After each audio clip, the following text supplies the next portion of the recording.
Welcome to my channel Abdul Educare. तो friends, आज का हमारा इस वीडियो में हम सीखेंगे स्टैंडर्ड 6 साइंस का chapter number 1 natural resources the land, air, water और लैंड के बारे में हम पढ़ेंगे। तो ये जो है फ्रेंड्स हमारा पार्ट 2 है। इस चैप्टर का पार्ट 1 हमने बना दिया है। अगर वो वीडियो आपने नहीं देखा तो वो वीडियो को जाकर देख लीजिए। तो ये पार्ट 1 में हमने फर्स्ट पेज कंप्लीट किया, सेकेंड पेज कंप्लीट किया और थर्ड पेज भी कंप्लीट किया। अभी हम सीखने वाले हैं वाटर के बारे में 4th पेज से। तो अभी तक आपने मेरे इस चैनल अब्दुल एडुकेयर को सब्सक्राइब नहीं किया है तो प्लीज़ सब्सक्राइब कर ले और बेल आइकॉन को भी प्रेस कर दे ताकि हमारे ऐसे ही लेटेस्ट वीडियो की अपडेट्स आप तक पहुंच सके। फ्रेंड्स, हमने दूसरा चैनल भी बनाया है, उसके लिंक आपको डिस्क्रिप्शन बॉक्स में मिल जाएगी। उस चैनल को भी जाकर आप सब्सक्राइब कर सकते हो। वाटर मतलब क्या होता है फ्रेंड्स? वाटर मतलब पानी, जो कि हम रोज़ यूज़ करते हैं, बहुत ही इम्पॉर्टेंट है। ट्राई दिस, एक एक्टिविटी दी गई है, आपको ये ट्राई करना है। Observe how much water is used and for what purpose it is used in your house for a whole day. यानी कि एक दिन में आप कितना पानी यूज़ करते हो और किस किस चीज़ों के लिए यूज़ करते हो वो आपको देखना है एक दिन के अंदर। Record in a chart like record in a chart like the one shown here। तो ऐसा आपको एक चार्ट बनाना है चार्ट पेपर पर, फिर उसको ऐसे रिकॉर्ड करना है। Discuss this data in the class, ये जो डेटा दिया गया है उसको डिस्कस करना है। तो देखो इधर लिखा गया है purposes for which water is used. तो किस किस पर्पस के लिए, किस किस काम के लिए हम वाटर को यूज़ करते हैं।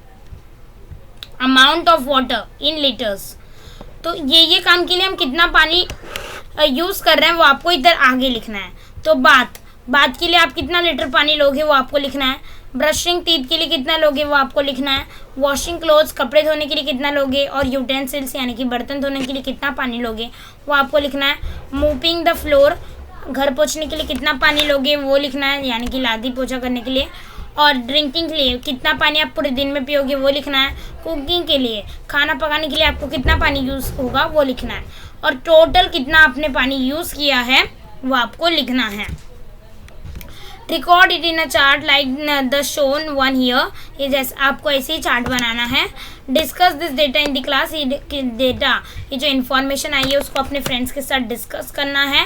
Divide the total amount of water used in your house by the number of person to find out how much water each person needs. तो ये जो पूरा टोटल आपको मिलेगा, टोटल लीटर्स आपको जो मिलेंगे उसको आपको डिवाइड करना है। किससे? जितने आपके मेंबर होंगे उससे आपको डिवाइड करना है। जैसे कि इधर 100 लीटर पानी खर्च हो रहा है और आपके घर में है 5 मेंबर, तो 100 को आपको डिवाइड करना है 5 से, तो एक जन 20 लीटर्स पानी यूज़ करेगा, जिससे हमें मालूम पड़ेगा कि एक जन कितना पानी यूज़ करता है एक दिन में। You will see that it is almost impossible for us to spend even a single day without water। तो आप रियलाइज करोगे कि हम एक भी दिन बिना पानी के नहीं जी सकते। We need to drink 3 to 4 liters of water every day so that all our bodily functions run smoothly। तो आपको दिन के अंदर कम से कम हर दिन 3 से 4 लीटर पानी तो सिर्फ ड्रिंक करने के लिए यानी कि पीने के लिए ही चला जाएगा। तो वो पानी पिएंगे तो हमारी पूरी बॉडी जो है अच्छे से फंक्शन होगी। Other living things also require water, although the amount of water they need may vary according to the size of their body। दूसरे जो लिविंग थिंग्स है जैसे कि एनिमल्स, रैट, शेर, ये सारी चीज़ें हैं, लायन, टाइगर, इन सबको भी पानी रिक्वायर्ड है उनके बॉडी के लिए। इन सबको भी पानी रिक्वायर्ड है, पर जो अमाउंट, जो मात्रा लगेगी उनकी पानी की, वो उनके बॉडी के साइज़ के हिसाब से चेंज होगी। जैसे कि हम ह्यूमन बीइंग दिन में 4 से 5 लीटर पानी पीते हैं, पर उतना पानी चूहा नहीं पी पाएगा, वो एकदम कम पिएगा। और जितना चूहा पानी पीता है उतना एलिफेंट नहीं पी पाएगा, क्योंकि उसकी साइज़ बहुत ही बड़ी है तो उसे पानी भी ज़्यादा लगेगा। वो डिपेंड करता है हमारे साइज़, बॉडी के साइज़ पर। एनिमल्स या कोई भी लिविंग थिंग्स के बॉडी के साइज़ पर डिपेंड करता है। Thus we see that water is very important, पर हमें इतना मालूम है कि वाटर जो है बहुत ही ज़्यादा इम्पॉर्टेंट है। If hydrogen gas Burns in air, it combines with oxygen and water is formed. Hydrogen gas जो है अगर बर्न होगा, जलेगा एयर में, तो वो ऑक्सीजन से कंबाइन हो जाएगा, मिल जाएगा और वाटर फॉर्म्ड होगा, वाटर बनेगा। We have learn about some characteristic of water in the previous standards. तो हमने कुछ कैरेक्टर्स ऑफ वाटर के कुछ कैरेक्टरिस्टिक्स पढ़े हैं पहले के स्टैंडर्ड्स में। In nature water occurs in 3 states. तो नेचर में वाटर 3, हमारे ये जो कुदरत में वाटर 3 स्टेट्स में अकर होता है। कौन सा 3 स्टेट? फर्स्ट है गैसियस, जब वो भाप बन जाता है। भाप आपने देखा होगा, गरम से आप पानी को गरम करते रहो तो उसके अंदर से गरम गरम भापें आएंगी, तो वो गैसियस स्टेट होगा वाटर का, गैसियस, जब वो गैस के रूप में हो जाएगा। सेकेंड है सॉलिड, वाटर सॉलिड भी होता है। वो कौन से इसमें होता है? आइस क्यूब्स, जब आप बर्फ़ बनाते हो तो वाटर जो होता है सॉलिड होता है। और लिक्विड स्टेट है जो कि वो वाटर ही होता है। ठंडा पानी या देख सकते हो गर्म पानी, वो वाटर जब लिक्विड स्टेट में होता है, वाटर वो लिक्विड स्टेट में होता है। तो 3 स्टेट्स में वाटर होता है, सॉलिड, लिक्विड और gaseous. Water does not have colour, taste और ओडर। तो वाटर के पास कलर नहीं है, टेस्ट भी नहीं है। कलर मतलब कोई कलर नहीं है वाटर का, हम लोग बोलते हैं वाटर का ब्लू कलर नहीं, वाटर का कोई कलर नहीं है। Water does not have any colour, water का कोई टेस्ट भी नहीं है, और ऑडर यानी कि वो मीन्स स्मेल, कोई फ्रेगनेंस भी नहीं है। Many substances readily dissolve in water. तो आसानी से बहुत सारे सब्सटेंस जो है, चीज़ें वाटर में पिघल जाती है। जैसे कि आप वाटर में शक्कर डालो वो भी पिघल जाएगी, नमक डालो वो भी डिजॉल्व हो जाएगा। Therefore water is a universal solvent. इसीलिए वाटर को हम यूनिवर्सल सॉल्वेंट कहते हैं, क्योंकि बहुत सारे जो सब्सटेंस है वो वाटर में अच्छे ईजिली पिघल जाते हैं। The blood of animals and the sap in plants contain a very high proportion of water. तो जो ब्लड होता है एनिमल्स का, खून, और सैप जो होता है प्लांट्स का, वो उनके अंदर हाई प्रपोर्शन का वाटर होता है, ज़्यादा वाटर होता है उनके ब्लड में। No living thing can survive without water. कोई लिविंग थिंग जी नहीं सकता बिना पानी के। Therefore it is said that water is life. Water is life यानी कि जल ही जीवन है। इसीलिए ऐसा कहा जाता है कि जल ही जीवन है। ऑब्जर्व एंड डिस्कस, ये आपको ऑब्जर्व करना है और देखना है, फिर डिस्कस करना है। Ground water, ice and water in other form. तो ये चार्ट का नाम क्या है friends? Distribution of water on the earth, कि अर्थ के अंदर कौन से टाइप के वाटर्स है और कितना है। तो देखो अर्थ के अंदर कितना, ground water, ice and water in other forms.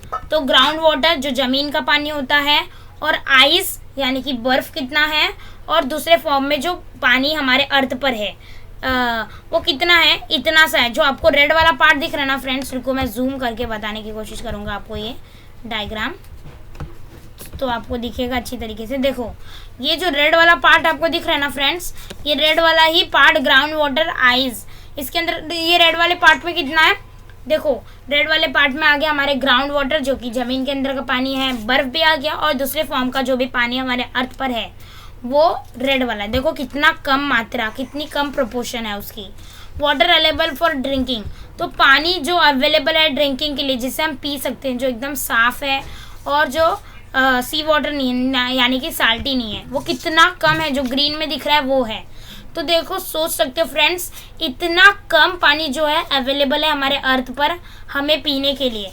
Not even human beings, ये तो एनिमल्स को भी पीने के लिए ये इतना ही पानी है। और आप इधर बड़े में देख सकते हो ब्लू कलर में, सी एंड ओशंस, तो आप देख सकते हो समुद्र का पानी और महासमुद्र का पानी कितना है, यानी कि समुद्र का पानी ही सबसे ज़्यादा है हमारे अर्थ पर। आप देख सकते हो ये जो ब्लू कलर का है ना वो पूरा समुद्र का पानी है, और रेड कलर का जो है ग्राउंड वाटर और आइस है, और जो ग्रीन कलर का है वो पानी जो है हम ह्यूमन बींग्स पिएंगे। Available water for drinking. तो फ्रेंड्स जैसे कि आप देख ही सकते हो जो पीने का पानी है वो कितना कम अवेलेबल है हमारे अर्थ पर, इसीलिए हमें पानी एकदम स्पैरिंगली यूज करनी चाहिए, मतलब एकदम बचा बचा कर यूज करना चाहिए। तो इधर आप देख सकते हो वाटर अवेलेबल ऑन अर्थ, कितना पानी अर्थ पर हमारे है। सी और ओशन का पानी कितना है, वो है 97% सी और ओशन का पानी है। तो ज़्यादातर पानी जो है सी और ओशन का यानी कि समुद्र और महासमुद्र का पानी है, समुद्र का। और देखो आप 2.7% कौन सा पानी है, ग्राउंड वाटर पानी है। तो हम इधर लिख देते हैं ग्राउंड वाटर एंड आइस, मैं इधर लिखता हूँ, इधर मैं लिखने की कोशिश करता हूँ GROUND ground water and ICE ice. तो देखो फ्रेंड्स आप देख ही सकते हो, सॉरी मैं इधर ये हटा देता हूँ। तो देखो 2.7% जो पानी है हमारा वो किसका है, 2.7% हमारा पानी जो है वो है ग्राउंड वाटर और आइस का जो है हमारा 2.7% पानी है, और सी और ओशन का 97% है। वाटर अवेलेबल फॉर ड्रिंकिंग, तो ड्रिंकिंग के लिए अभी पानी कितना बचा हमारे लिए, तो उसके लिए हम लोग को क्या करना पड़ेगा, ऐड करना पड़ेगा। देखो 97 को ऐड करो आप, 97 को आप प्लस करो 2.7 से, 2.7 से, तो आपको क्या करना है 97 को ऐड करना है 2.7 से। तो फ्रेंड्स देखो 97 को हम ऐड करेंगे 2.7 से, और इधर भी डॉट डालकर क्या कर देंगे, हम डॉट डालकर 0 लिख देंगे। तो देखो 0 प्लस 7 कितना हो जाएगा, 7 ही हो जाएगा, और पॉइंट का पॉइंट हम इधर डालेंगे, और 7 + 2 कितना हो जाएगा, 9, तो 9 इधर लिख देंगे, और इधर का 9 लिख देंगे। तो टोटल वाटर कितना है हमारा, ग्राउंड वाटर और सी का, सी महासमुद्र और समुद्र का, और जो ग्राउंड वाटर जमीन में पानी और आइस यानी कि बर्फ, टोटल कितना 99.7, ये इतना ही पानी है जो कि हमारे यूज में नहीं आने वाला। और पीने का पानी कितना परसेंट है हमारे अर्थ पर, देखो 100 में से आप माइनस करना, 100 माइनस 97.7, तो जैसे कि आप देख सकते हो। तो फ्रेंड्स जो वाटर हमारे पीने के लायक है हमारे अर्थ पर वो है 0.3%, यानी कि 0.3% पानी ही अर्थ पे जो है वो हम पी सकते हैं सिर्फ। तो इधर लिख देता हूँ वाटर अवेलेबल फॉर ड्रिंकिंग, जो फ्रेश वाटर है वो कितना है, 0.3% ही पानी जो है हम हमारे पीने लायक है। टोटल 100% में से सिर्फ कितना पानी हम पी सकते हैं, 0.3% पानी ही हमारे पीने लायक है जो हम पीते हैं एवरीडे, और उसमें ही हम ह्यूमन बींग्स भी आ गए और हमारे एनिमल्स भी पिएंगे और बाकी सारे लिविंग थिंग्स भी उसमें से ही पिएंगे। We cannot use all the water on earth because sea water is salty। तो देखो जो भी ये 100% पानी हमारे अर्थ पर है वो सारा पानी हम यूज़ नहीं कर सकते, क्योंकि जो समुद्र का पानी होता है वो साल्टी होता है यानी कि खारा पानी होता है, और खारा पानी को हम नहीं पी सकते। So some water is in the frozen state, और कुछ पानी जो है बर्फ बना हुआ है, फ्रोजन यानी कि जमा हुआ है। A very small quantity of water is available for drinking, सिर्फ थोड़ी सी ही क्वांटिटी यानी कि 0.3% ही पानी जो है हमारे पीने लायक है। Yet it is not enough for all living things, और ये 0.3% पानी is yet it is enough for all living things, और ये जो पानी है 0.3% ये पूरे लिविंग थिंग्स को इनफ है। पर भी इतना कम होने के बावजूद भी ये पूरे लिविंग थिंग्स को इनफ है हमारे अर्थ पर। तो हमने देखा डिस्ट्रीब्यूशन ऑफ वाटर, तो 97% जो पानी है वो सी और ओशन का है, और ग्राउंड वाटर जो है वो कितना है 2.7% ग्राउंड वाटर और बर्फ़ है, और जो पानी अवेलेबल है हमारे लिए वो 0.3% पानी अवेलेबल हमें सिर्फ है। पर इतना जो भी पानी है वो हमारे लिए काफ़ी है पूरे लिविंग थिंग्स के लिए। Find out in what ways is the water in seas and ocean useful even though it is salty. कौन से वेज में जो हम सी और ओशंस यानी कि समुद्र और महासमुद्र का पानी यूज़ कर सकते हैं, वो खारा होने के बावजूद भी कैसे हम उसे यूज़ कर सकते हैं, कौन से वे में हम उसे यूज़ कर सकते हैं। तो we can use it for washing purpose, washing utensils, बर्तन वॉश करने के लिए, कपड़े धोने के लिए हम यूज़ उसे कर सकते हैं। और अपना आंसर आप कमेंट बॉक्स में लिखकर हमें ज़रूर बताना।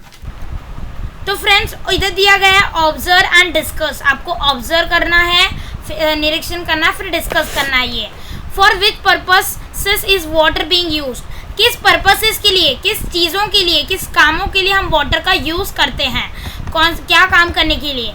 तो we use water for washing clothes, washing utensils, बर्तन धोने के लिए, कपड़े धोने के लिए। फॉर फैक्ट्री पर्पस, फैक्ट्री में काम करने के लिए भी वाटर यूज़ होता है। We use water for washing vehicles, vehicles धोने के लिए। We use water for drinking, we use water for bathing, we use water for cleaning. ये सारी चीज़ों के लिए हमें वाटर यूज़ होता है। And even we use water for farming, खेती करने के लिए भी हमें पानी की ज़रूरत होती है। इधर आप पिक्चर में भी देख सकते हो। Do other living things use water like we do, क्या दूसरे लिविंग थिंग्स भी वाटर वैसे ही यूज़ करते हैं जैसे हम यूज़ करते हैं, जैसे कि एनिमल्स। तो एक तरीके से किसी किसी चीज़ में वो सिमिलैरिटीज़ होते हैं, जैसे कि वो क्लोथ्स अपने नहीं धोते पर वो पानी हमारे जैसा ही पीते हैं और अपने आप को वो बांध भी लेते हैं। जैसे कि आपने देखा होगा जब भी नदी बह रही होती है, रिवर, तो वो उसमें आकर अपने आप का बांध लेते हैं। तो एक तरीके से वो यूज़ करते भी हैं, नहीं भी करते। तो we use water in large quantities, हम जो वाटर यूज़ करते हैं वो एकदम लार्ज क्वांटिटीज़ में, ज़्यादा क्वांटिटी में, ज़्यादा अमाउंट में यूज़ करते हैं। We have learn that water on the earth is regulated through the water cycle. तो रेगुलेटेड का मतलब क्या फ्रेंड्स? तो रेगुलेटेड का मतलब होता है फ्रेंड्स मैनेज। तो दोस्तों, जो पानी हमने देखा अर्थ पर वो कैसे मैनेज होता है, वाटर साइकिल के थ्रू पानी को क्या किया जाता है, मैनेज किया जाता है। The water vapours formed from ocean in the main source of water. तो the water vapours formed from ocean is the main source of water. तो ओशन यानी कि जो महासमुद्र है वो मेन सोर्स है वाटर का, जहाँ हमको ज़्यादा पानी मिलता है। तो उधर से वाटर वेपर्स बनते हैं। वाटर वेपर्स यानी कि पानी के जो बूंदे जो है वो बनते हैं उधर से इन दी वाटर साइकिल में। It gets converted into rain creating fresh water source on the earth. तो फिर वो जो वाटर वेपर्स है वो देखो सन क्या करता है, जो ओशन महासमुद्र का पानी जो है सोक्ड करता है, उसे वाटर वेपर्स में कन्वर्ट कर क्लाउड्स में डाल देता है। फिर क्लाउड्स क्या करते हैं, उस वाटर वेपर्स को रेन में कन्वर्ट कर देते हैं, जिससे वापस फ्रेश वाटर हमें मिलता है अर्थ पर। ये एक सोर्स बन जाता है, जरिया बन जाता है। Uses of water on the earth, तो अर्थ पे किस चीज़ कैसे कैसे यूज़ हो रहा है वाटर का, फैक्ट्रीज़ में यूज़ हो रहा है, उसके रिवर्स में हम कपड़े धो रहे हैं, बर्तन धो रहे हैं, अपने व्हीकल्स को वॉश कर रहे हैं, एनिमल्स को वॉश कर रहे हैं, अपने एनिमल्स को बाथिंग करा रहे हैं, हाउसेस में पानी यूज़ कर रहे हैं, फार्मिंग के लिए इधर पानी यूज़ कर रहे हैं। तो इस तरह से हम सब पानी का यूज़ करते हैं। बहुत ही अच्छा चैप्टर है, ध्यान से पढ़ना, आप भी समझना। We get water from natural resources such as streams, rivers, ponds, springs and lakes. तो फ्रेंड्स, हमें वाटर नेचुरल रिसोर्सेज मिलता है, यानी कि जो कुदरत ने बनाया है जो चीज़ों को, उधर से हमें पानी मिलता है। कहाँ कहाँ से पानी मिलता है याद रखना। स्ट्रीम्स यानी कि झरने से हमें पानी मिलता है, रिवर यानी कि नदी से भी पानी मिलता है, पाउंड्स यानी कि तालाब से भी हमें पानी मिलता है, स्प्रिंग्स यानी कि बड़े बड़े जो झरने होते हैं उधर से हमें पानी मिलता है, लेक्स यानी कि क्या फ्रेंड्स? तो फ्रेंड्स, लेक्स यानी कि झील से भी हमें पानी मिलता है फ्रेंड्स। तो man also digs wells and borewells to live ground water. तो सुनना, तो मैन जो है क्या कर रहे हैं, मैन जो है डिग कर रहे हैं यानी कि खोद रहे हैं। क्या खोद रहे हैं? कुएं और बोरवेल यानी कि बोरिंग, मालूम है ना, जो गाँवों में यूज़ की जाती थी, जिसे पंप कर पानी निकाला जाता था। तो मैन क्या कर रहे हैं, कुएं खोद रहे हैं और बोरिंग खोद रहे हैं जमीन के अंदर जो पानी है उसे निकालने के लिए। Apart from this, man also constructed Burns and dams on various sizes on reverse. तो मैन क्या कर रहे हैं, मैन कंस्ट्रक्ट कर रहे हैं, बना रहे, क्या बना रहे, बर्न्स और डैम्स। बर्न्स यानी कि क्या, ऐसे पानी को एक क्या करने के लिए, स्टोर करके नहीं, पानी को स्टोर करके रखने के लिए, कंट्रोल करके रखने के लिए बर्न्स बना रहे हैं। ऐसे गोल कलर का रहता है बर्न्स, जिसमें पानी ऐसे कंट्रोल होकर रहता है, कहीं भी जाता नहीं। डैम्स यानी कि क्या दोस्तों, ये जो देखो आप पिक्चर में, अभी आपको बड़ा करके दिखाता हूँ पिक्चर को, उसे डैम्स कहते हैं। देखो बड़ा हो रहा है। तो फ्रेंड्स जैसे कि पिक्चर में आप देख सकते हो, इधर ऐसे कुछ डोर जैसा बनाया गया है जिधर से पानी आ रहा है। आप इधर देख सकते हो फ्रेंड्स, इधर से ये पानी आ रहा है, इसे डैम कहते हैं। पानी के रास्ते बनाने के लिए उसे डैम्स कहते हैं फ्रेंड्स। तो मैन ने क्या किया, बंड्स और डैम्स जो मैंने दिखाए वो बनाए। ये कहाँ बनाया जाता है बंड्स और डैम्स? ये डिफरेंट साइज़ के बना सकते हैं, बड़े छोटे। कहाँ बना सकते हैं? नदियों पर हम ये बनाते हैं, पानी को कंट्रोल करके रखने के लिए, बचा कर रखने के लिए। Due to the uncontrol use of water for an increasing population. Population यानी कि आबादी, हमारी आबादी बढ़ रही है, दिन ब दिन ज़्यादा आबादी हो रही है, ज़्यादा पब्लिक हो रही है। पब्लिक ज़्यादा होगी तो पानी की भी यूज़ ज़्यादा होगी, इसीलिए पानी की यूज़ जो है अनकंट्रोल हो रही है, यानी कि एकदम ज़्यादा हो रही है। एकदम ज़्यादा जल जो है हमारी पृथ्वी पे से ख़त्म हो रहा है। इंडस्ट्री एंड फार्मिंग, तो पॉपुलेशन बढ़ रहा है तो इंडस्ट्री भी बन रही है, इंडस्ट्री भी बढ़ रही है, बहुत सारे कंपनियां भी बढ़ रहे हैं, फैक्ट्रीज भी बढ़ रहे हैं। फार्मिंग यानी कि खेती भी ज़्यादा होने लग रही है। It is now in short supply, तो पानी जो है शॉर्ट सप्लाई पर हो रहा है। अभी पानी एकदम कम होता जा रहा है दिन ब दिन। Water scarcity has become a serious problem. Scarcity यानी कि कमी होना, वाटर की कमी होना एक सीरियस प्रॉब्लम बन गया है, एक गंभीरता प्रॉब्लम बन गई है, बहुत ही इम्पॉर्टेंट एकदम सीरियस प्रॉब्लम बन गई है। इसीलिए वाटर का हमें क्या करना चाहिए, एकदम अच्छी तरीके से कम यूज़ करना चाहिए। ऑलवेज रिमेंबर, ये बात आपको ज़िंदगी भर याद रखनी है। First, use water sparingly. Water को आप कैसे यूज़ करना है? स्पैरिंगली, यानी कि बचा कर, एकदम कंट्रोल से। सेकेंड है block water, let it percolates. अगर कहीं गड्ढों में पानी ठहर जाता है तो उसे ज़मीन में चूसने देना चाहिए, हमें ज़मीन में जमा होने देना चाहिए, जिससे हमें ग्राउंड वाटर बाद में जब हम वेल्स खोदेंगे तब हमें मिलेगा। Third, water store water when ever possible. तो जब हो सके, हमें जितना हो सके उतना हमें पानी को बचा कर रखना है और उसे स्टोर कर रखना है, जमा कर रखना है। 4, reuse water when ever possible. जब पॉसिबल होगा आप वाटर को वापस रीयूज़ करना, हो वाटर को वापस वाटर को आप रीयूज़ वापस से यूज़ कर सकते हो। Remember, stored water does not become stale at once. तो एक ही बार में जो आपने पानी स्टोर कर रखा है, जैसे कि आपने ड्रम में कोई पानी स्टोर करके रखा है यानी कि जमा कर रखा है, तो एक बार में ही वो अनफ्रेश यानी कि ख़राब नहीं होता।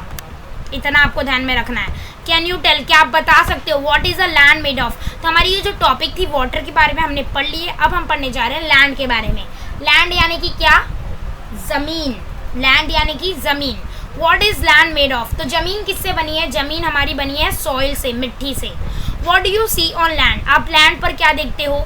वी सी हाउसेज, हम घर देखते हैं ज़मीन पर, बिल्डिंग्स देखते हैं, माउंटेन्स देखते हैं, हिल यानी कि पहाड़ी देखते हैं। What has man created on land? ज़मीन पर मैन ने क्या बनाया है?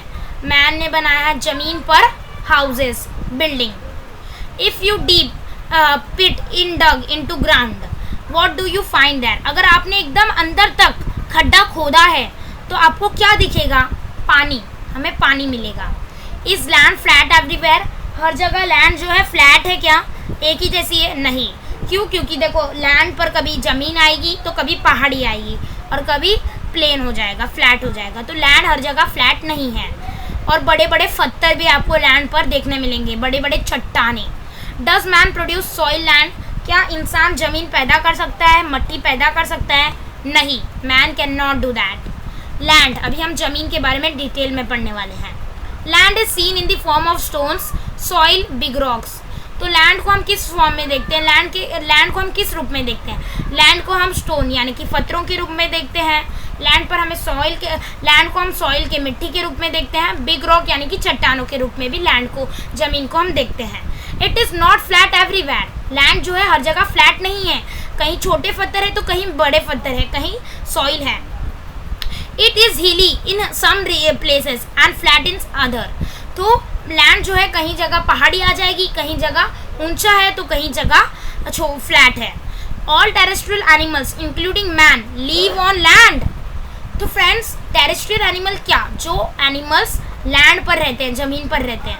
तो सारे टेरेस्ट्रियल एनिमल्स जो भी, जैसे कि टाइगर, जो ज़मीन पर रहता है, एलिफेंट, रैबिट, ये सारे एनिमल्स लेकर, और हम मैन, इंक्लूडिंग मैन, मतलब हम मैनों को मिलाकर भी, हम इंसानों को मिलाकर भी हम किधर रहते हैं, ज़मीन पर ही रहते हैं। Some terrestrials dig burrows in the ground for shelter. देखो अभी बताया गया। तो कुछ टेरेस्ट्रियल एनिमल्स जो होते हैं, जो लैंड पर रहते हैं, वो क्या करते हैं, डिग यानी कि खोदते हैं, बरोज यानी कि बिल, अपनी बिल बनाकर ग्राउंड के अंदर रहते हैं अपना शेल्टर के लिए, अपनी सुरक्षा करने के लिए वो कहाँ रहते हैं, बिल के अंदर रहते हैं। जैसे कि एक एग्जांपल लेते हैं, सांप। सांप जो है ज़मीन पर ही रहता है, पर ऊपर नहीं रहता, वो कभी कभी ऊपर आता है, पर वो ज़्यादातर अपनी बिल में रहता है। This mean that we use land for fulfilling their needs. इसका क्या मतलब हुआ, इसका मतलब हुआ कि हम लैंड को कैसे यूज़ करते हैं, हमारी ज़रूरतें पूरी करने के लिए यूज़ करते हैं।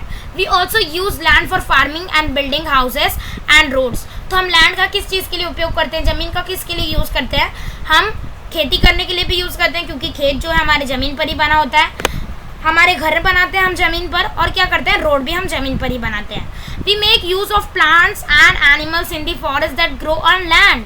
तो हम प्लांट्स भी यूज़ करते हैं, प्लांट्स से भी हमें फ्रूट्स मिलते हैं, शैडो मिलते हैं। एनिमल्स का भी यूज़ करते हैं, कुछ एनिमल्स हमें बहुत ही यूज़फुल होते हैं, जिससे हमें घी मिलता है, मीट मिलता है, यानी कि मीट यानी कि क्या मिलता है फ्रेंड्स, मटन मिलता है, और दूध भी मिलता है, एग्स भी मिलते हैं। वो भी एनिमल्स कहाँ रहते हैं, फॉरेस्ट में रहते हैं, जो कि ज़मीन पर ही रहते हैं, जो ज़मीन पर ही ग्रो होते हैं। तो उन एनिमल्स का भी हम यूज़ करते हैं। The mineral, crude oil and natural gas obtain from the earth land are very important for us. तो जो हमें ज़मीन से मिलता है वो क्या मिलता है, मिनरल हमें मिलता है, क्रूड ऑयल मिलता है, नेचुरल गैस जो मिलता है हमें हमारी धरती से, हमारी भूमि से, हमें हमारी ज़मीन से, जो ये सारी चीज़ें मिलते हैं वो हमारे लिए बहुत ही इम्पॉर्टेंट है, बहुत ही महत्वपूर्ण है। It means that land is an important resource. इसका मतलब जो लैंड है वो बहुत ही इम्पॉर्टेंट रिसोर्स है, बहुत ही इम्पॉर्टेंट चीज़ है। Let us see exactly what is land is made of. तो अब भी देखेंगे हम एग्जैक्टली कि लैंड किससे बना है। तो देखो, ट्राई दिस, आपको ये ट्राई करना है। Take a transparent plastic bottle, a handful of soil, some stones, sand, some dry leaves and water. तो आपको क्या लेना है, एक ट्रांसपेरेंट यानी कि क्या, जिससे आप आर पार देख सकते हो। ट्रांसपेरेंट यानी कि क्या, वाइट कलर का यानी कि देखो अभी आप बॉटल अपने आँख के नज़दीक रखोगे तो आप बॉटल के उस पार भी देख सकते हो। यानी कि देखो अभी आप बॉटल लेकर आँख के सामने रखे और उसके पीछे आपकी बहन बैठी है, तो आप बॉटल के अगर आँख पर रखते हो तो आपको आपकी बहन भी दिखेगी। ट्रांसपेरेंट है यानी कि क्या है, आर पार का दिखना। जैसे कि कांच में भी आप देख सकते हो, आपको आर पार दिखेगा। तो उस तरह से जो मिरर्स यानी कि विंडोज़ होते हैं कांच के, उसके आर पार भी आप देख सकते हो। तो वैसा आपको बॉटल लेना है जिसके आर पार आप देख सको। ट्रांसपेरेंट जो बॉटल होना चाहिए प्लास्टिक का। अ हैंडफुल ऑफ सॉइल, तो थोड़ा हाथ में आपको क्या लेना है, मिट्टी लेना है, सॉइल लेना है, और थोड़े से पत्थर लेने, स्टोन्स, और रेत लेनी है, सैंड, और कुछ सूखे हुए पत्ते, और थोड़ा सा पानी। ये सारी चीज़ें आपको लेनी है एक्टिविटी करने के लिए। अभी क्या करना है, second, cut off the upper tapering part of the bottle. जो नुकीला जो पार्ट होता है बॉटल का, ऊपर वाला ढक्कन वाला, उतना काट देना। इधर पिक्चर में आप देखो, ऊपर वाला पार्ट काट देना है आपको। Put the rest of the material in the lower part and add water. तो सारा जो भी मटेरियल आपने लाया है इसके अकॉर्डिंगली कैसे भी भर सकते हो आप। पहले कुछ भी डाल सकते हो, जो आपकी मर्जी हो वो आप डालना, और सबसे ऊपर आप पानी ऐड कर देना, पानी डाल देना। थर्ड है हमारा, stir the mixture thoroughly and put it aside. तो आपको पूरा मिक्सचर को घुमाना है पानी के साथ और उसको साइड में रख देना है। Observe is the next day and answer. तो आपको उसे दूसरे दिन देखना है, फिर उसको आंसर करना है। आप गैलरी में कहीं भी आप उसे स्टोर कर रख सकते हो वो बॉटल को, उधर से आप क्या कर सकते हो, आंसर करोगे फिर नेक्स्ट डे।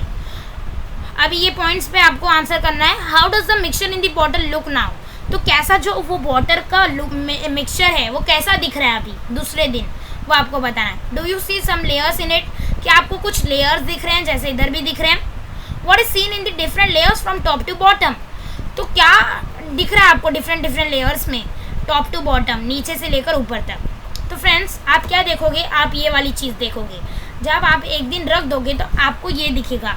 क्या दिखेगा आपको, जो बड़े बड़े पत्थर है, जो बिग स्टोन्स यानी कि बड़े पत्थर है, वो सबसे नीचे रहेंगे बॉटल के, और जो स्मॉल स्टोन्स यानी कि छोटे पत्थर है वो थोड़ा सा ऊपर रहेंगे, और जो रेत है यानी कि सैंड वो उसके ऊपर रहेगी, और जो सॉइल है यानी कि मिट्टी वो उसके ऊपर रहेगी। फिर जो ड्राई लीव्स है वो, फिर उसके बाद पानी रहेगा, फिर सबसे ऊपर क्या तैरते रहेंगे, सूखे पत्ते तैरते रहेंगे, ये आपको दिखेगा। 1.7 layers of the mixture in the bottle. तो आपको इधर क्या दिख रहा है, लेयर्स दिख रहे हैं, यानी कि लेयर्स दिख रहा है आपको मिक्सचर जो किया है बॉटल में। तो इसी तरह से ये वाला जो है ना फ्रेंड्स, ऐसी ही हमारी ज़मीन भी क्या है, बनी है। ऐसी ये जो हमारी ज़मीन है वो बनी हुई है। तो देखो हमारी ज़मीन कैसे बनी हुई है। तो फ्रेंड्स जैसे कि आप देखा आपने कि क्या हुआ हम एक्सपेरिमेंट करने से, तो वैसे ही हमारी, जैसे आपका एक्सपेरिमेंट हुआ है वैसे ही हमारी लैंड भी बनी है। लेयर्स ऑफ लैंड, लैंड के भी उस तरीके से ही लेयर्स है, उस तरीके से ही पदर बने हैं।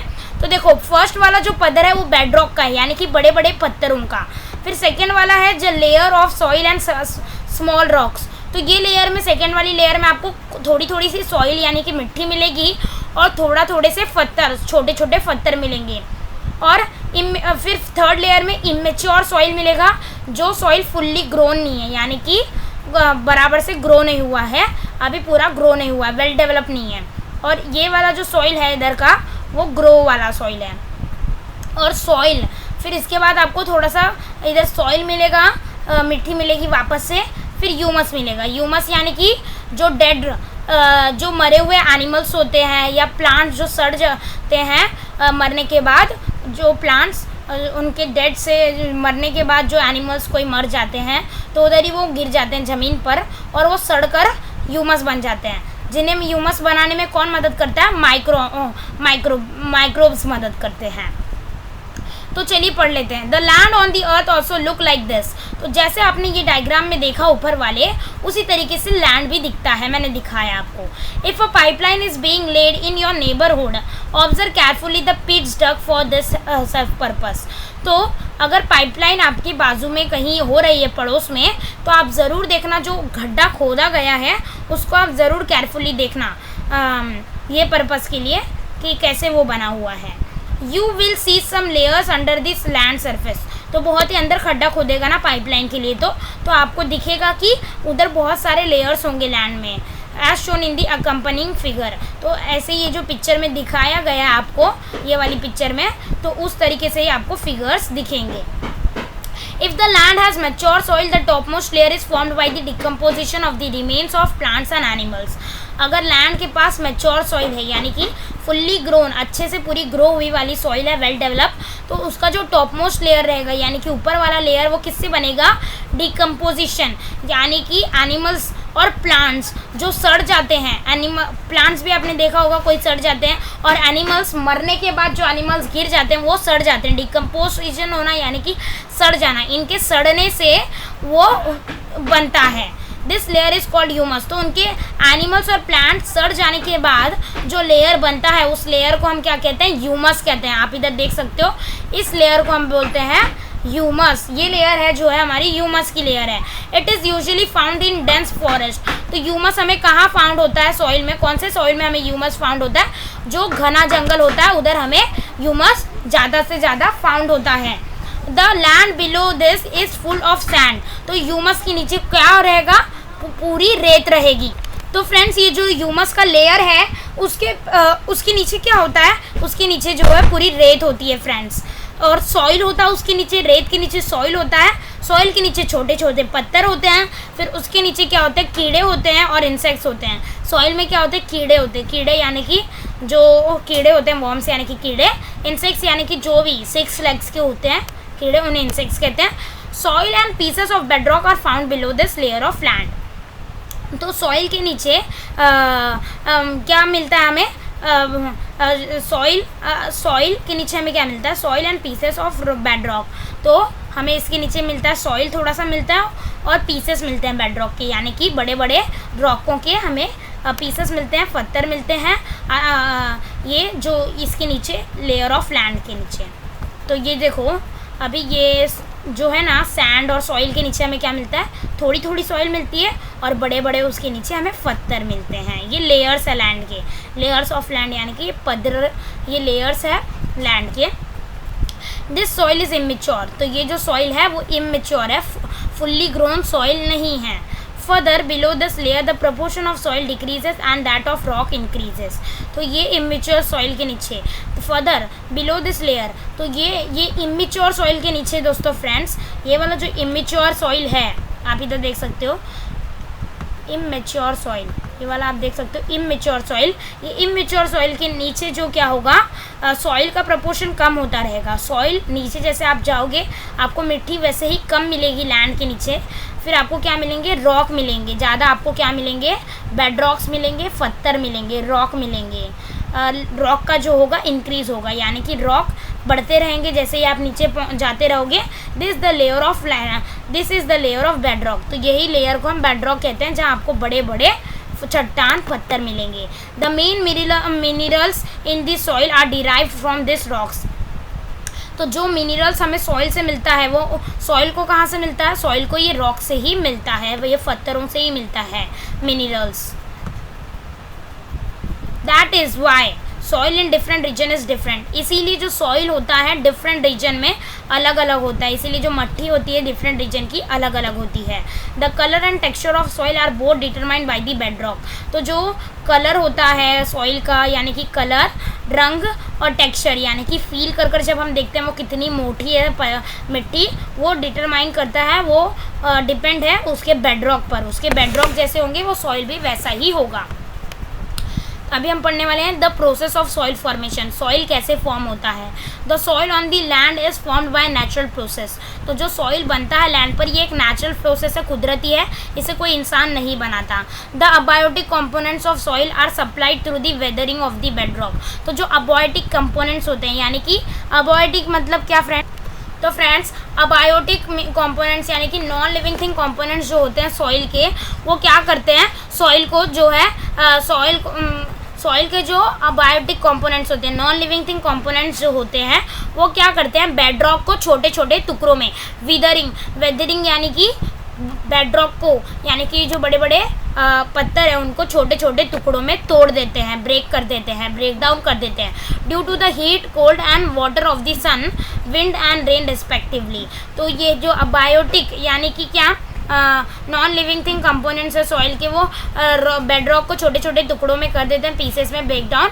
किसकी वजह से करते हैं ये, हीट की वजह से करते हैं, कोल्ड की वजह से, हीट यानी कि गर्म की वजह से, ठंडी की वजह से, और एंड वाटर ऑफ द सन, और जो सन का वाटर होता है उसकी वजह से, और विंड यानी कि हवा की वजह से, और रेन की वजह से respectively.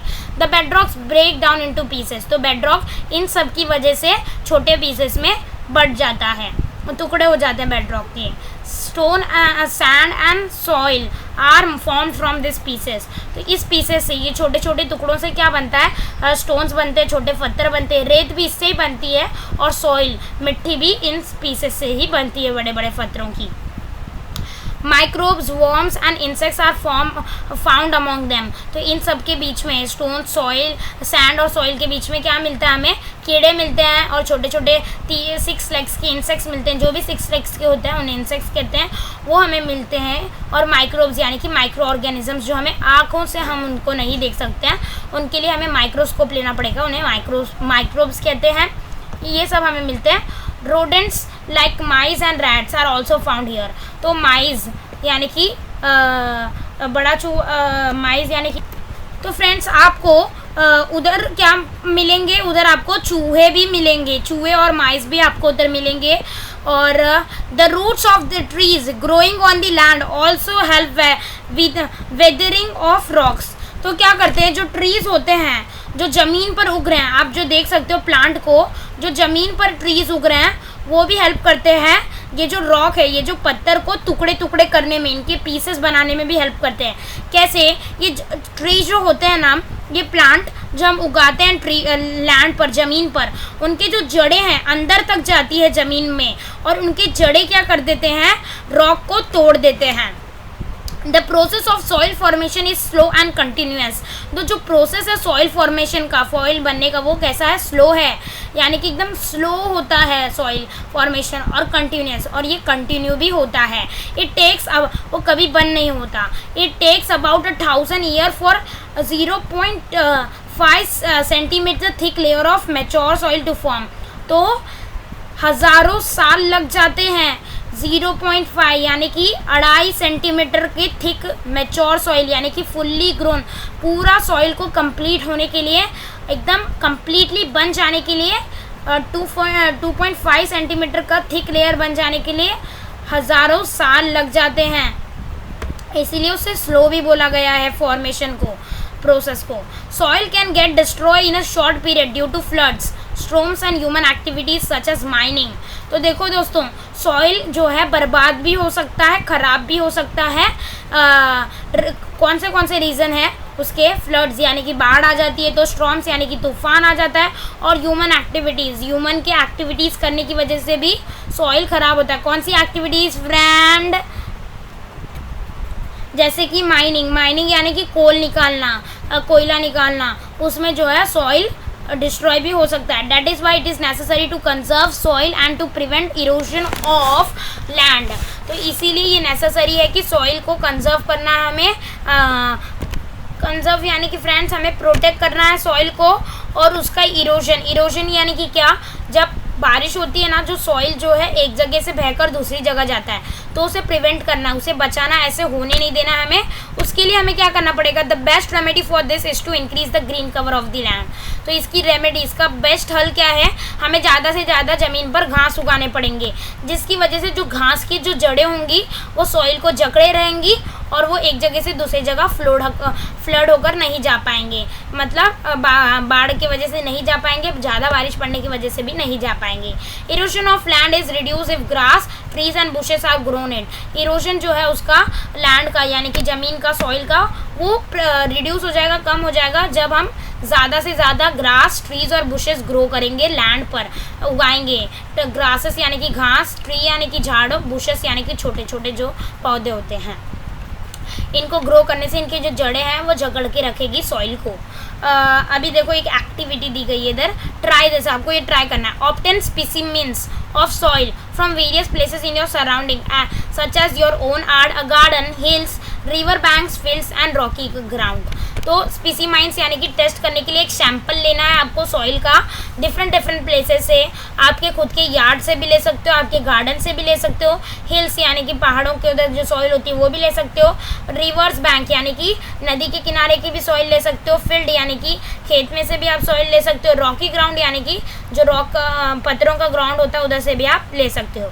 Note the differences in the specimens with respect to colour, feel, texture and the size of the particles. तो आपको देखना है कि ये अलग अलग जगह में जो सॉइल आपने लाई है उसको सबको रखना है आपको, और देखना कि इन सारे सॉइल में क्या क्या डिफरेंट है, इनका कलर अलग है क्या, इनका फील, इनका टच करने का तरीका, मीन्स इनको टच करने के बाद ये ज़्यादा मोटा है क्या, हल्का है, इनका टेक्सचर देखना है। फील करने के बाद आपको क्या कितना मालूम पड़ेगा इनका टेक्सचर कैसा है, ज़्यादा थिक है क्या, कैसा है सॉइल, इनकी साइज़, इनके अंदर जो पार्टिकल्स है, छोटे छोटे रॉक्स हैं, उनकी साइज़ कैसी है, किस में ज़्यादा है, कहाँ से जो आपने सॉइल लाया था वो कहाँ, उनका जो पार्टिकल्स है ज़्यादा बड़े साइज़ के या छोटे साइज़ के, वो आपको देखना है।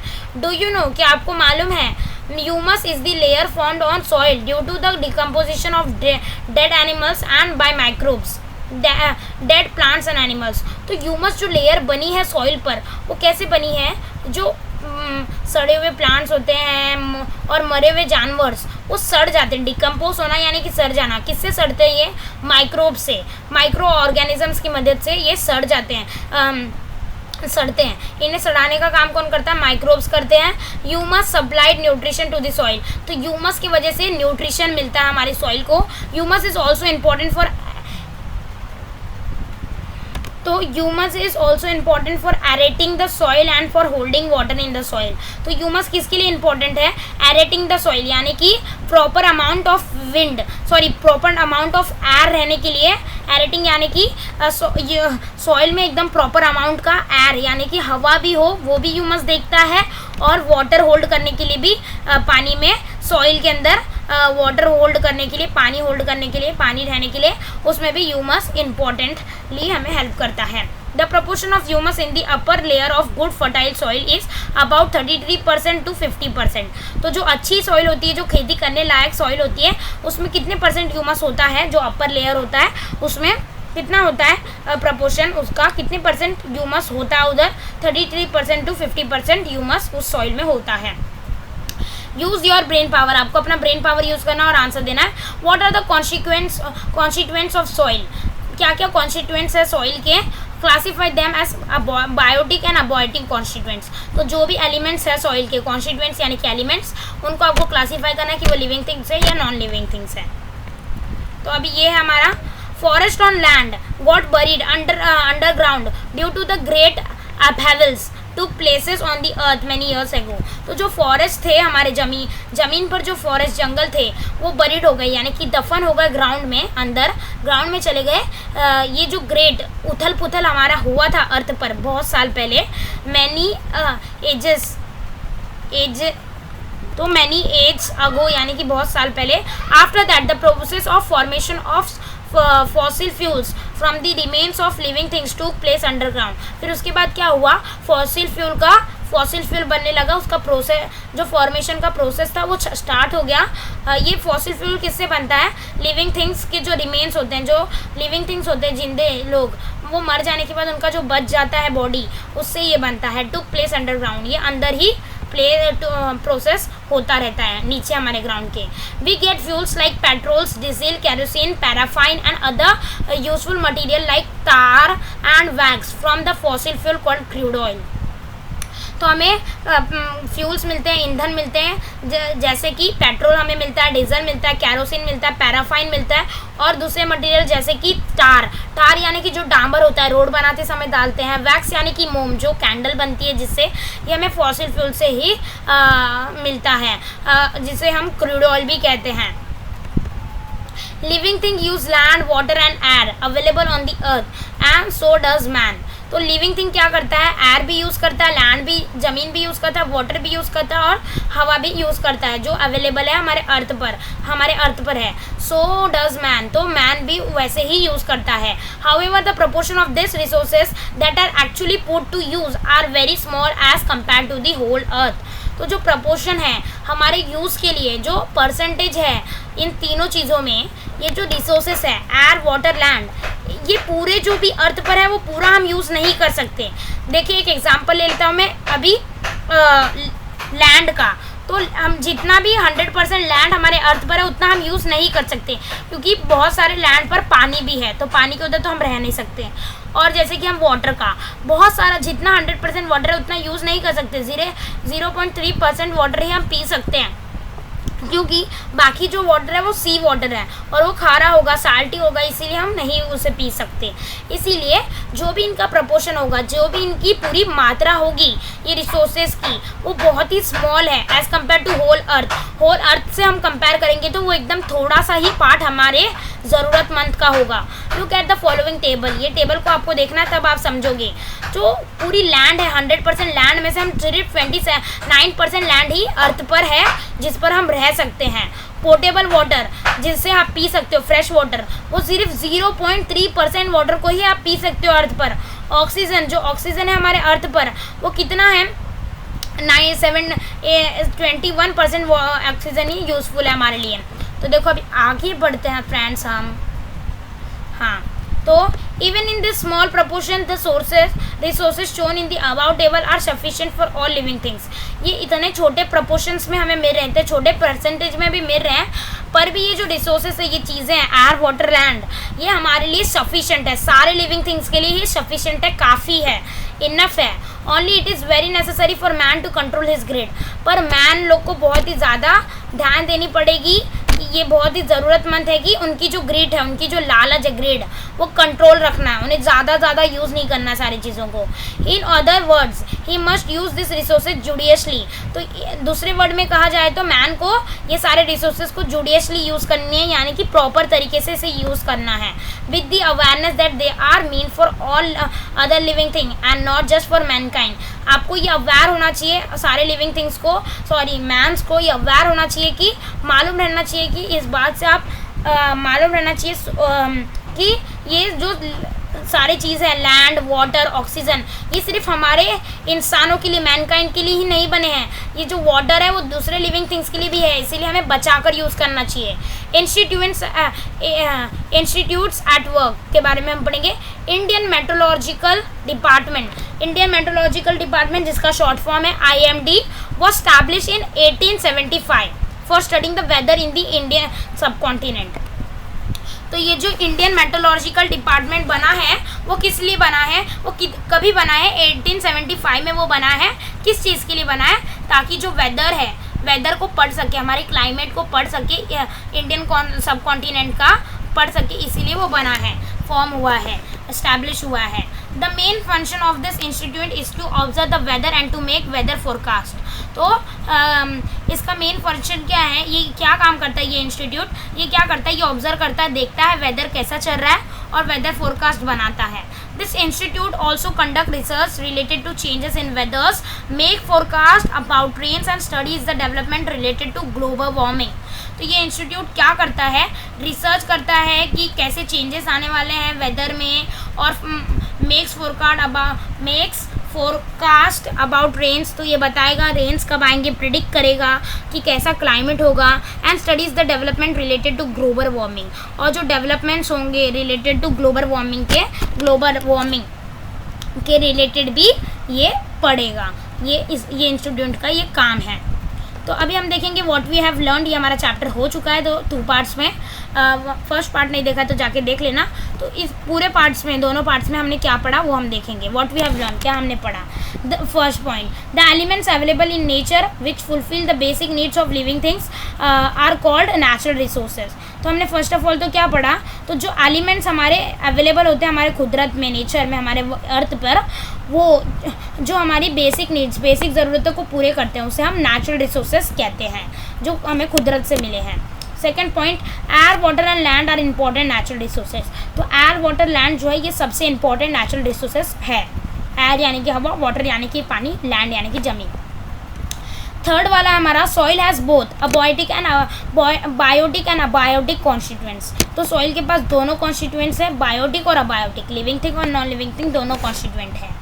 Fourth point, there are many constituents of air such as nitrogen, oxygen, carbon dioxide, inert gases, water vapour and dust particles. तो सॉइल के बहुत सारे कॉन्स्टिट्यूएंट्स हैं, क्या क्या हैं, नाइट्रोजन है, ऑक्सीजन है, कार्बन डाइऑक्साइड है, इनर्ट गैसेस है, वाटर वेपर भी है और डस्ट पार्टिकल्स भी है।